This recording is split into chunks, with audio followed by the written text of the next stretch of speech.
नमस्कार मेरे प्यारे दोस्तों। जय माता दी। आशा करती हूँ कि आप सभी खुशमंगल और सेहतमंद होंगे।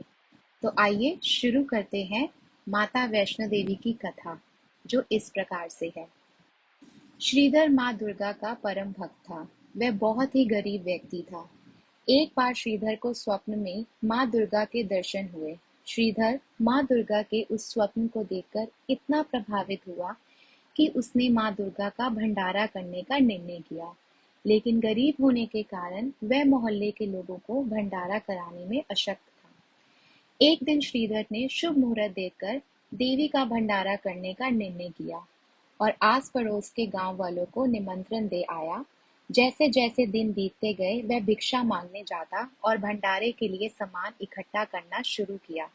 लेकिन जितना भोजन की आवश्यकता थी उतना राशन नहीं जुटा पा रहा था। इसी तरह दिन बीतता गया और भंडारे का दिन आ गया। उस दिन श्रीधर को नींद भी नहीं आई और उन्होंने देवी के सामने अपनी आंखें बंद कर ली और अब सोचने लगे कि मैं सबको कैसे खिलाऊंगा। भक्त श्रीधर माता दुर्गा से विनती करने लगा कि हे माँ, मेरी मदद करें। इसी दौरान गांव के लोग भंडारे के लिए आने लगे और जैसे जैसे सब अब उसके झोपड़ी में बैठने लगे, श्रीधर की चिंता भी बढ़ने लगी। परंतु कुछ समय पश्चात उसे आश्चर्य हुआ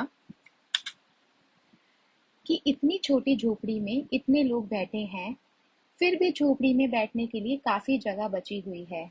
और भंडार गृह में देखने पर उसे पता चला कि सारे बर्तन भोजन से भरे हुए हैं और भोजन बर्तनों में अपने आप भर रहा है। इस अद्भुत घटना को देखकर सभी लोग हैरान रह गए। तब भक्त श्रीधर ने एक छोटी सी बच्ची को अपनी कुटिया में सबको खिलाते हुए देखा। उसे ये जानने में देर नहीं लगी कि वह लड़की और कोई नहीं बल्कि खुद माँ दुर्गा थी। जब इस घटना की सूचना आस पड़ोस के लोगों को लगी तो भैरवनाथ नामक एक साधु को शक हुआ कि यह कोई दिव्य कन्या है। उस कन्या के बारे में जानने के लिए वह साधु खुद कन्या का पीछा करने लगा। भैरवनाथ को देख देवी तेजी से भागने लगी। भैरवनाथ भी उसका पीछा करने लगा। तब देवी कन्या रूप में वायु रूप में बदलकर त्रिकुटा पर्वत की ओर उड़ चली। ऐसी मान्यता है कि जब देवी भैरवनाथ से बचकर जा रही थी, तो भगवान हनुमान उनकी रक्षा के लिए भैरवनाथ से लड़ने लगे। तब पवन पुत्र हनुमान को प्यास लगी और माता से आग्रह करने पर माता ने धनुष द्वारा पहाड़ पर बाण चलाकर जल प्रकट किया और उसी जल में अपने केश भी धोए। जब देवी भागते भागते थक गई तो एक स्थान पर रुककर पीछे मुड़कर भैरवनाथ को देखने लगी। उसी स्थान पर माँ दुर्गा की चरणों के निशान बन गए। इस स्थान को चरण पादुका नाम से पूजा जाता है।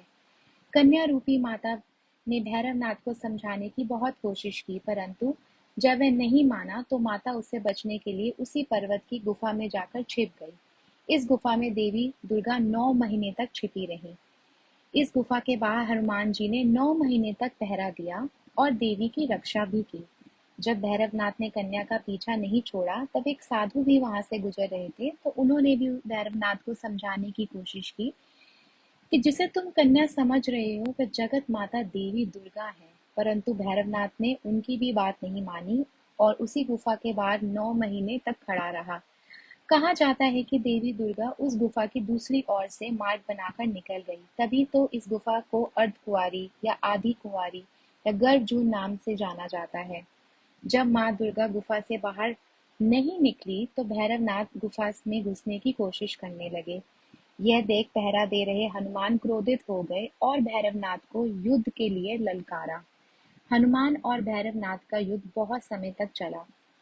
युद्ध का कोई अंत नहीं होते देख माता दुर्गा ने महाकाली का रूप धारण कर भैरवनाथ का सर धड़ से अलग कर दिया। ये भी कहा जाता है कि वध के बाद भैरवनाथ को अपनी मूर्खता पर पछतावा हुआ और वह माँ दुर्गा से माफी मांगने लगे। माता वैष्णो को भैरवनाथ पर दया आती है, इसलिए उन्होंने भैरवनाथ को माफ कर दिया और उन्हें पूर्व जन्म के चक्र से मुक्ति प्रदान भी की।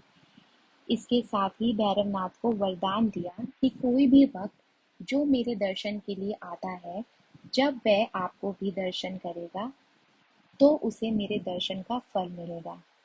जय माता दी।